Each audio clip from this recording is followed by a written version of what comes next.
The Ponderosa pine, there's nothing like the smell of it.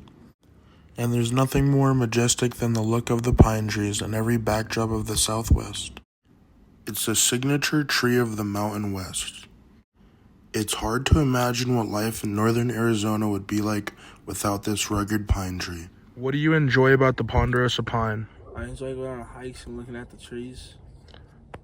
For thousands of years, the Ponderosa pine has also been a source of livelihood for many native tribes who boiled the needles. They were then used for medical purposes to treat coughs and fevers.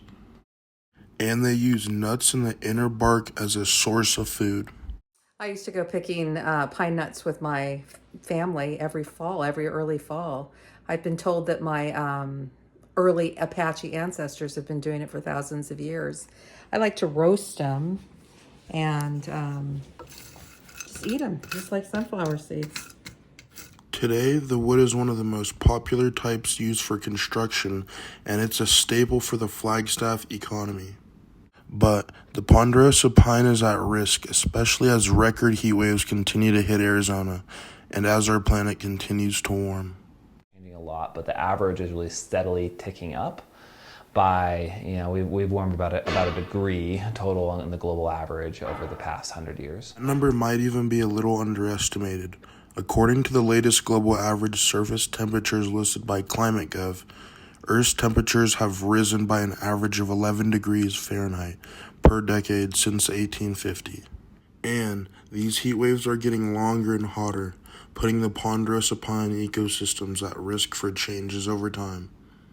The longer, hotter summers puts a lot more stress on, say, Ponderosa pine forests, which aren't adapted for living in hotter, drier, longer summers. And so as that happens, it becomes we're moving our climate out of the space where Ponderosa pine forests really naturally want to live. And so it's not going to happen real quick, but as we start to lose our forests to things like fire, they're eventually going to have a harder time coming back, and we'll start to see more pinyon juniper forests, things like we see around Prescott.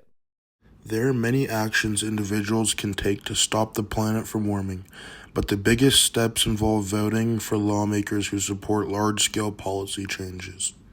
I mean, the biggest thing, there's personal actions matter. It's not that they don't, but it's the vast majority of emissions are driven by large corporations and countries, and that's only going to change with large-scale policies. So until people care enough to want to see there are things happening on national, international scale, we're not going to see much changes. Not to say that you shouldn't be doing stuff individually to reduce your carbon footprint, but voting is the thing that you can do that can make the most difference. The U.S. Forest Service, along with environmental groups, are working along with timber companies to preserve the Ponderosa pine. But at the end of the day, only time will tell. Zach Knowles, JLS 250.